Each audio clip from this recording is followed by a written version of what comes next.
Job parle de sa marche irréprochable et demande que Dieu le pèse dans des balances justes, tellement il était sûr de n'avoir pas marché dans le mensonge, ni son pied couru vers la fraude. Job 31,5. Job se glorifiait d'une chose après l'autre, jusqu'à ce que les amis qui l'écoutaient ne purent rien dire de plus.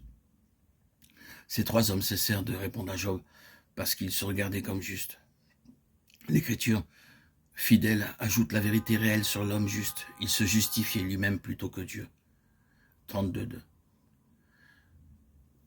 Si ceci est votre photographie spirituelle aujourd'hui, est-ce que vous dites, je me souviens lorsque le Seigneur m'amena à être à lui dans le cœur sans partage, d'un cœur sans partage. Je le remercie pour sa miséricorde envers moi, le premier des pécheurs. Il a conquis ma volonté.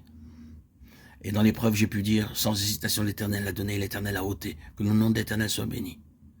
Et il est possible que vous ajoutiez, j'avais l'habitude de marcher dans la lumière, maintenant, j'ai l'impression de me trouver dans un désert d'une effroyable solitude. Autrefois, j'avais une claire communion avec Dieu. Maintenant, il me semble pas me parler. J'étais utilisé pour d'autres, mais maintenant les choses sont comme si Dieu n'avait rien à faire avec moi. Auparavant, je m'asseyais comme chef. Maintenant, je suis mis dans un coin solitaire. Et je suis un objet de raillerie. Ils avaient l'habitude de penser que j'étais un ouvrier populaire, qui avait du succès. Maintenant, ils disent, il ne semble pas du tout être utilisé. Au milieu de tout cela, vous êtes, vous consolés, vous reposant sur votre innocence en toute affaire, votre esprit compatissant, combien désintéressé vous étiez, combien bon envers les autres. Quelle qu'ait été leur attitude, vous n'avez pas agi comme eux. Avez-vous été plus occupé à vous justifier vous-même comme l'a été Job, plutôt qu'à dire c'est Dieu qui m'a conduit dans ce chemin de l'épreuve, et je préfère marcher avec lui que d'avoir tous les honneurs que le monde peut me donner. Il n'est pas facile d'apprendre à posséder l'esprit de l'agneau quand nous asseyons comme roi et chef au milieu des autres, et nous nous justifions de nos bonnes œuvres. Après la révélation qu'il eut de Dieu, Job cessa de se confier en lui-même et dit « Je me répands sur la poussière et sur la cendre. Je ne me justifierai plus. » Alors arriva le tournant décisif. L'Éternel donna à Job le double de tout ce qu'il avait eu. Job 42,10. C'est toujours le but du Seigneur. Le Seigneur pouvait en toute confiance lui donner maintenant une double portion.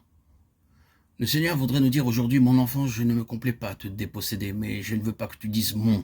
Je veux que tu dises, Seigneur, tout est à toi, non pas à moi.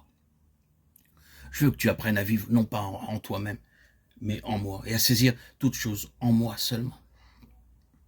Quand nous nous détachons ainsi des choses que nous ne détenons rien comme étant à nous, le Seigneur peut nous donner le double de tout, ce que nous avions possédé.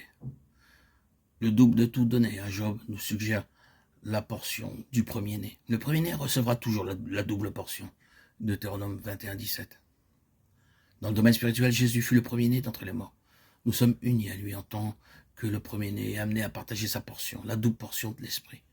Il n'est pas étonnant qu'Élie ait dit à Élisée, tu demandes une chose difficile, mais c'est ce que Dieu a pour nous.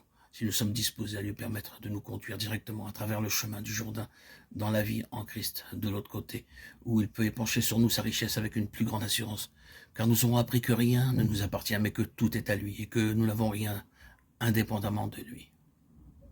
Que le Saint-Esprit nous montre aujourd'hui la joie de marcher dans le chemin de l'agneau, au lieu de convoiter la place de chef, d'être quelqu'un, même dans l'œuvre de Christ. Veillons à ne pas chercher l'honneur des autres, à ne pas nous imaginer que les autres doivent fermer leur bouche quand nous ouvrons la nôtre, mais prenons le chemin de l'humilité avec Jésus, et aspirons bien plus à la vie secrète, la vie qui s'épanche avec lui dans le sacrifice et le service pour la foi des autres.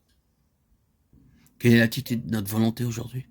N'avons-nous jamais vu les deux chemins devant nous? Un chemin d'honneur et de gloire extérieure, et l'autre, le chemin de l'humilité et du sacrifice.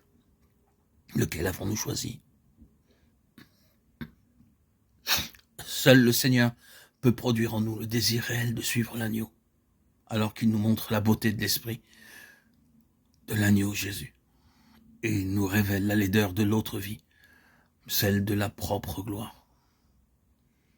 Que le Seigneur nous révèle le sentier par lequel nous pouvons suivre l'agneau partout où il va. Apocalypse 14,4.